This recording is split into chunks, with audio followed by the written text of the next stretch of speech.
IPL 2025లో వరుసగా 3 మ్యాచ్లు ఓడిపోయి చతికిలు పడ్డ ఎస్ఆర్హెచ్ టీం ఇప్పుడు ఒక ఇంపార్టెంట్ మ్యాచ్కి సిద్ధమైంది. ఈరోజు హైదరాబాద్ వేదికగా గుజరాత్ టైటన్స్తో ఒక క్రూషియల్ మ్యాచ్ ఆడబోతున్నారు.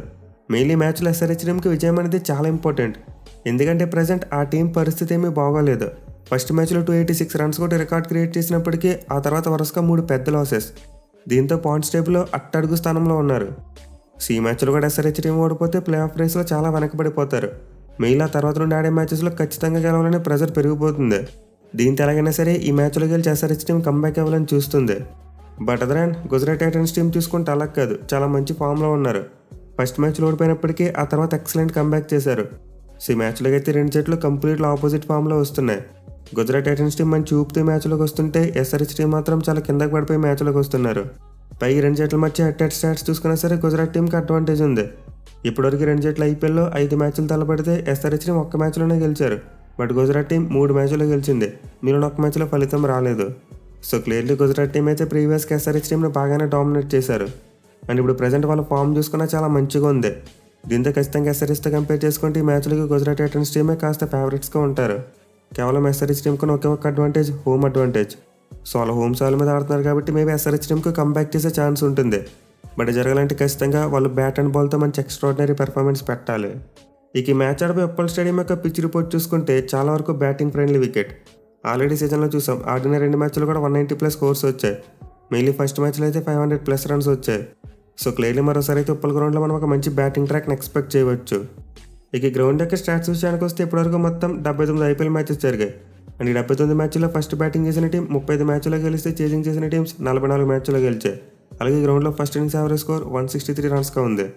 సో ఓవరాల్ స్టాట్స్లో చూసుకుంటే యావరేజ్ స్కోర్ అయితే తక్కువ ఉంది. కానీ ఐపీఎల్ 2024 ని చూసుకుంటే మాత్రం కంప్లీట్ డిఫరెంట్ సినారియో. ఈ గ్రౌండ్లో లాస్ట్ 1 ఇయర్గా యావరేజ్ స్కోర్ 213 రన్స్ ఉంది.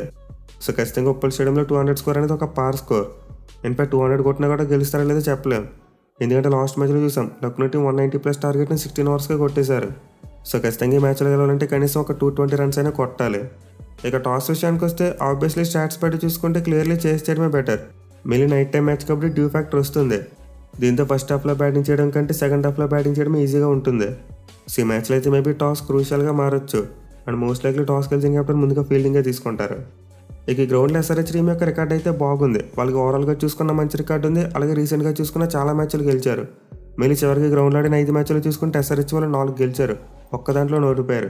ఇన్ఫాక్ట్ ఆ ఓడిపోయిన ఒక మ్యాచ్ చివరికి ఎల్హెచ్జీ మీద వచ్చింది. సో క్లియర్లీ ఎస్ఆర్హెచ్ టీంకి అయితే మంచి హోమ్ అడ్వాంటేజ్ ఉంటుంది. మెయిన్ వాళ్ళ బ్యాట్స్మెన్ పిచ్ మీద బాగా ఎంజాయ్ చేస్తారు. అయితే గుజరాత్ టైటన్స్తో చూసుకుంటే మాత్రం ఈ గ్రౌండ్లో ఇప్పటివరకు ఒక మ్యాచ్ కూడా ఆడలేదు. లాస్ట్ ఇయర్ ఈ గ్రౌండ్లో ఆడాల్సిన మ్యాచ్ వర్షం కారణంగా రద్దయిపోయింది. So for the first time ఈ గ్రౌండ్లో 2 జట్ల మధ్య మ్యాచ్ జరగబోతుంది. ఇక టీమ్స్ విషయానికి వస్తే ఎస్ఆర్హెచ్ టీం అయితే అండర్ ది పంప్. వరుసగా 3 మ్యాచ్లు ఓడిపోయారు. ఎస్పెషల్లీ 3 మ్యాచెస్లో వాళ్ళ బ్యాటింగ్ సరిగ్గా లేదు అండ్ బౌలింగ్ చూసుకుంటే మరీ దారుణం. సో ఎస్ఆర్హెచ్ టీంకి ఫస్ట్ మ్యాచ్లో పవర్ ప్లేలో బ్రిలియంట్ స్కోర్ వచ్చింది. మరి తర్వాత 3 మ్యాచ్లు చూసుకుంటే ఎస్ఆర్హెచ్ టీం పవర్ ప్లేలో ఎక్కువ వికెట్లు కోల్పోయింది.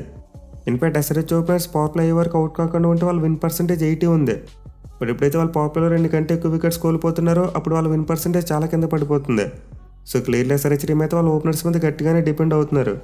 కానీ ఈ సీజన్లో చూసుకుంటే ఇప్పటివరకు పవర్ ప్లేలో ఎక్కువ వికెట్లు కోల్పోయిన టీం ఎస్ఆర్హెచ్ 10 వికెట్లు కోల్పోయారు 4 మ్యాచ్ల్లో. సో దీంతో ఈ మ్యాచ్లో ఎస్ఆర్హెచ్ టీం దీన్ని సరి చేసుకోవాలి. పవర్ ప్లేలో రన్స్ కొట్టాలి, but at the same time wickets కోల్పోకూడదు. మెయిల్ ఎస్ఆర్హెచ్ బ్యాటింగ్ రెక్లెస్గా కనిపిస్తుంది. అగ్రెసివ్ బ్యాటింగ్కి కేర్లెస్ బ్యాటింగ్ ఒక చిన్న లైన్ ఉంటుంది. ఈ లైన్ ఎప్పుడైతే క్రాస్ చేస్తారో అప్పుడే బ్యాటింగ్ కొలాప్స్లు జరుగుతాయి. అలా కాకుండా అగ్రెసివ్ ఏంటంటే కాస్త కాజంతా ఫాలో అయితే మళ్ళీ వాళ్ళు కంబ్యాక్ అవ్వడానికి ఛాన్స్ ఉంటుంది. సో ఎస్ఆర్హెచ్ టీం అయితే ప్రతి మ్యాచ్లో కూడా పవర్ ప్లేలో 90 పరుగులు కొట్టవలసిన అవసరం లేదు.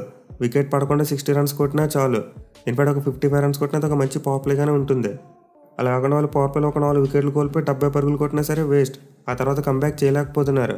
సో ఈ మ్యాచ్లో ఎస్ఆర్హెచ్ టీం యొక్క బ్యాటింగ్ అప్రోచ్లా కాజన్ ఉండాలి. అంటే అగ్రెసివ్గానే ఆడాలి, అట్ ది సేమ్ టైం కాస్త జాగ్రత్తగా కూడా ఆడాలి. అదర్వైజ్ మరోసారి కొలాప్స్ ఖచ్చితంగా జరగవచ్చు. ఇక బౌలింగ్ విషయానికి వస్తే ఎస్ఆర్హెచ్ బౌలింగ్ ఆడిన 4 మ్యాచ్లు కూడా చాలా పూర్గా ఉంది. మెయిన్లీ డెత్ ఓవర్స్లో చూసుకుంటే ధారాళంగా పరుగులు ఇచ్చేస్తున్నారు. సీజన్లో ఇప్పటివరకు ఎస్ఆర్హెచ్ టీంకి డెత్ ఓవర్స్లో ఎకానమీ చూసుకుంటే 15 కంటే ఎక్కువ ఉంది. అండ్ మరి ఇతర టీం కూడా అంత ఎక్కువ లేదు. ఈవెన్ పవర్ ప్లేలో చూసుకున్న రన్స్ చాలా ఇస్తున్నారు. సీజన్లో ఎస్ఆర్హెచ్ బౌలింగ్ అయితే చాలా పూర్గా ఉంది. Mainly captain Pat Cummins bowling చాలా మిస్ఫేర్ అవుతుంది. అలాగే షమీ చూసుకున్న లాస్ట్ మ్యాచ్లో ఫామ్లోకి వచ్చాడు, కానీ అంతకుముందు 3 మ్యాచ్లు కూడా చాలా పూర్గా బౌలింగ్ చేశాడు. సో ఎస్ఆర్హెచ్ బౌలర్స్లో హర్షల్ పటేల్ మాత్రమే కాస్త మెరుగ్గా బౌలింగ్ చేస్తున్నాడు. మిగతా వాళ్ళు మాత్రం ఆల్మోస్ట్ ప్రతి మ్యాచ్లో కూడా రన్స్ ఇస్తున్నారు. ఇక స్పిన్నర్స్ చూసుకున్న వాళ్ళైతే ఒక స్పిన్నర్నే తీసుకుంటున్నారు. అండ్ ఈ మ్యాచ్లో కూడా మోస్ట్ లైక్లీ జేసన్ అన్సారీతోనే కంటిన్యూ అవుతారు. ఎందుకంటే హైదరాబాద్ వికెట్ స్పిన్ బౌలింగ్కి పెద్దగా ఏమీ అనుకూలించదు. ఇక కమిండి మెండిస్ విషయానికి వస్తే మోస్ట్ లైక్లీ అతను మరోసారి కంటిన్యూ చేయొచ్చు. ఇన్ఫాక్ట్ లాస్ట్ మ్యాచ్లో ఎస్ఆర్హెచ్ టీం యొక్క కొలాప్స్కి అతను అయితే చిన్న బ్రేక్ వేయగలిగాడు. సో ఇప్పుడున్న పరిస్థితుల్లో ఎస్ఆర్హెచ్ టీంకి కమిండి మెండిస్ లాంటి యాంకర్ ఇన్నింగ్స్ ఆడగలిగే ప్లేయర్ అయితే కావాలి. దీంతో అతని టీంలో కంటిన్యూ చేస్తేనే బెటర్ అనుకుంటున్నా. బట్ నేను వాళ్ళ ప్లేయింగ్ లెవెల్లో మాత్రం సిమర్జిత్ సింగ్ని పక్కన పెట్టేందుకు ఎక్కువ అవకాశాలు ఉంటాయి. ఎందుకంటే ఈ సీజన్లో అతను బౌలింగ్ ఎకానమీ 13 కంటే ఎక్కువ ఉంది. సో ఆల్రెడీ ఎస్ఆర్హెచ్ టీంకు బెంచ్ మీద జైదేవ్ ఉనాడ్కట్ లాంటి ప్లేయర్ ఉన్నాడు. దీంతో ఈ మ్యాచ్లో సిమర్జిత్ సింగ్ని కూర్చోబెట్టి అతను తీసుకొచ్చేందుకు ఎక్కువ అవకాశాలు ఉంటాయి. ఇక గుజరాత్ టీం విషయానికి వస్తే వాళ్ళైతే very high on confidence. Mainly తమ లాస్ట్ మ్యాచ్లో మంచి ఫామ్లో ఉన్న ఆర్సీబీ టీంని ఓడించారు. దీంతో ఖచ్చితంగా గుజరాత్ టీం ఈ మ్యాచ్లోకి చాలా కాన్ఫిడెన్స్తో బరిలోకి దిగుతారు. మీరు వాళ్ళ టాప్ ఆర్డర్ ఫామ్లో ఉండడం ఆ టీంకి బిగ్గెస్ట్ పాజిటివ్. సో వాళ్ళ కెప్టెన్ శుభ్మన్ గిల్, సుదర్శన్ మరి బట్లర్ ముగ్గురు కూడా రన్స్ కొడుతున్నారు. మెయిన్లీ సుదర్శన్ మరి బట్లర్ వీళ్ళైతే ఆల్మోస్ట్ ప్రతి మ్యాచ్లో రన్స్ కొడుతున్నారు. ఇంకా శుభ్మన్ గిల్ తన స్టార్ట్స్ని కన్వర్ట్ చేయలేకపోతున్నాడు, కానీ వీళ్ళిద్దరు మాత్రం పెద్ద ఇన్నింగ్స్లు ఆడుతున్నారు. సో ఈ మ్యాచ్లో అయితే మరోసారి గుజరాత్ టీంకి టాప్ ఆర్డర్ చాలా కీలకం. అండ్ మిడిల్ ఆర్డర్లో చూసుకున్న రూదర్ఫోర్డ్ పర్లేదు బాగానే ఆడుతున్నాడు. బట్ ఆ లోయర్ మిడిల్ ఆర్డర్ కాస్త షేకీగా ఉంది. ఇక బౌలింగ్ విషయానికి వస్తే జీడీ టీం దగ్గర అయితే చాలా మంచి బౌలింగ్ యూనిట్ ఉంది. ఎస్పెషల్లీ మరోసారి డిఎస్బి సిరాజ్ ఈ మ్యాచ్లో కీలకంగా మారతాడు. ఎందుకంటే ఈ మ్యాచ్ తన హోమ్ గ్రౌండ్లో జరగబోతుంది. అలాగే లాస్ట్ 2 మ్యాచ్లో చూసుకున్న అతను బ్రిలియంట్ బౌలింగ్ చేశాడు. సో సిరాజ్ అయితే మరోసారి వాళ్ళకి పవర్లో కీ ప్లేయర్ అవుతాడు. అంతతో పాటు పరిస్థితి కృష్ణ మిడిల్ అండ్ డెత్ ఓవర్స్లో అద్భుతంగా బౌలింగ్ చేస్తున్నాడు. అలాగే ఇషాంత్ శర్మ మరి హర్షద్ ఖాన్ కూడా లాస్ట్ మ్యాచ్లో మంచిగానే బౌలింగ్ చేశారు. సో ఈ మ్యాచ్లో అయితే మరోసారి వాళ్ళకి కగీశ్వర్ రాబర్ట్ అందుబాటులో లేడు. దీంతో గుజరాత్ టీం తమ కాంబినేషన్ మార్చరు. బట్ ఎనివే స్పిన్ డిపార్ట్మెంట్లో చూసుకుంటే మాత్రం రషీద్ ఖాన్ బాగా మిస్ఫేర్ అవుతున్నాడు. సాయి కిషోర్ అక్కడే మంచిగా బౌలింగ్ చేస్తున్నాడు. సో ఈ మ్యాచ్ ద్వారా కనుక రషీద్ ఖాన్ కూడా ఫామ్లోకి వచ్చేసారంటే ఇంకా గుజరాత్ బౌలింగ్ కంప్లీట్లీ చాలా సాలిడ్గా కనిపిస్తుంది. ఇక ప్లేయింగ్ లెవెన్లో చేంజెస్ విషయానికి వస్తే గుజరాత్ టీం లాస్ట్ మ్యాచ్లో 3 ఫారెన్ ప్లేయర్స్తో ఆడారు. కానీ ఈ మ్యాచ్లో మాత్రం మేబీ ఫిలిప్స్ని తీసుకునేందుకు అవకాశాలు కనిపిస్తున్నాయి. మీరు వాళ్ళ మిడిల్ ఆర్డర్ వీక్గా ఉందని చెప్పుకున్నాం. దీంతో మేబీ గుజరాత్ టీం షారుఖ్ ఖాన్ పక్కన పెట్టి అతని ప్లేస్లో ఫిలిప్స్ని తీసుకోవచ్చు.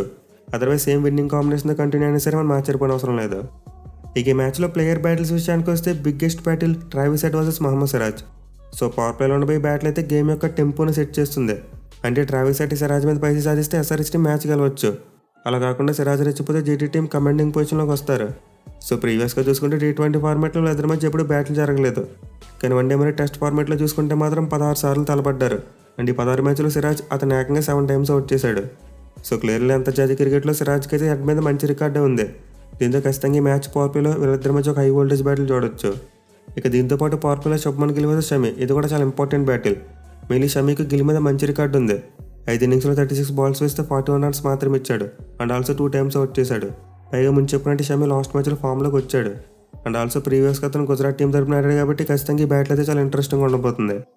ఇక రెండింటితో పాటు పవర్ ప్లేలో పై మరో interesting battle Sai Sudarshan versus Pat Cummins.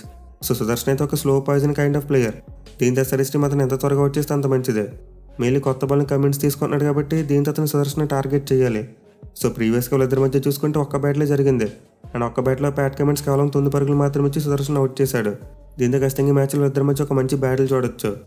ఇక మిడిల్ ఓవర్స్లో ఉండే crucial battle Henry Klaasen versus Prasidh Krishna. So last 2 మ్యాచెస్లో మిడిల్ అండ్ డెత్ ఓవర్స్లో ప్రసిద్ధ్ కృష్ణ అద్భుతంగా బౌలింగ్ చేశాడు. దీంతో ఈ మ్యాచ్లో ఎస్ఆర్హెచ్ టీం మొత్తంతో జాగ్రత్తగా ఉండాలి. సో అలా చూసుకున్న క్లాస్ని అయితే స్పిన్నర్స్ని కొట్టేస్తాడు. పైగా రషీద్ ఖాన్కి ఎగనెస్ట్గా కూడా అతనికి మంచి రికార్డు ఉంది. బట్ ప్రసిద్ధ్ కృష్ణ ఎలా ఆడతాడు అనేది చాలా ఇంట్రెస్టింగ్ ఉండబోతుంది. మెయిన్లీ ప్రీవియస్గా ఇద్దరి మధ్య ఒక్కసారి మాత్రమే బ్యాటిల్ జరిగింది. చూడాలి మరి ఎగ్జైటింగ్ బ్యాటిల్ ఎవరు పైచేసి సాధిస్తారనేది. ఇక చివరిగా మరో క్రూషియల్ బ్యాటిల్ చూసుకుంటే Jos Buttler versus Harshal Patel. ఇది కూడా చాలా అంటే చాలా ఇంపార్టెంట్ బ్యాటిల్. మెయిన్లీ ఇద్దరు ప్లేయర్స్ ప్రజెంట్ తమ రెస్పెక్టివ్ టీమ్స్ తరపున మంచి ఫామ్లో ఉన్నారు. సో ప్రీవియస్గా ఇద్దరి మధ్య కేవలం 2 సార్లు మాత్రమే ఫేస్ ఆఫ్ జరిగింది. అంటే ఈ 2 టైమ్స్ అయితే జాస్ బట్లర్ హర్షల్ పటేల్ బౌలింగ్లో అవుట్ కాలేదు. బట్ కాస్త స్ట్రగుల్ అయ్యాడు. 21 బాల్స్ ఆడితే 25 రన్స్ మాత్రమే చేశాడు. దీంతో ఖచ్చితంగా వీళ్ళిద్దరి మధ్య ఈ మ్యాచ్లో మంచి ఇంట్రెస్టింగ్ బ్యాటిల్ అయితే చూడొచ్చు మనం. ఇక వీటితో పాటు ఎన్కేఆర్ వర్సెస్ సాయి కిషోర్, ఇది కూడా మంచి బ్యాటిలే. మెయిన్లీ ఎన్కేఆర్ అసలు ఫామ్లో లేడు, వేరే సాయి కిషోర్ అద్భుతమైన ఫామ్లో ఉన్నాడు. దీంతో యంగ్స్టర్స్ ఇద్దరు ఎవరు పైచి సాధిస్తారనేది కూడా చాలా ఇంట్రెస్టింగ్ ఉండబోతుంది. ఎనివే ఈ మ్యాచ్లో అయితే మోస్ట్లీ గుజరాత్ టీంకే కాస్త గెలిచే అవకాశాలు ఎక్కువ కనిపిస్తున్నాయి. మెయిన్ వాళ్ళ దగ్గర మంచి ఫామ్లో ఉన్న ప్లేయర్స్ ఉన్నారు. వేరే ఎస్ఆర్హెచ్ టీం చూసుకుంటే ఈ మ్యాచ్లో గెలవాలంటే వాళ్ళు ఖచ్చితంగా బ్రిలియంట్ కంబ్యాక్ చేయాలి. మెయిన్ వాళ్ళు మంచి ఫామ్లో ఉన్న టీంకి అగెనెస్ట్ ఆడుతున్నారు కాబట్టి ఖచ్చితంగా క్వాలిటీ పెర్ఫార్మెన్స్ పెట్టాలి. అదర్వైజ్ ఎస్ఆర్హెచ్ ఓటముల పరంపరకు తెరపడదు. చూడాలి మరి వాళ్ళు హోమ్ గ్రౌండ్లో అయినా సరే కంబ్యాక్ ఇస్తారు లేదనేది.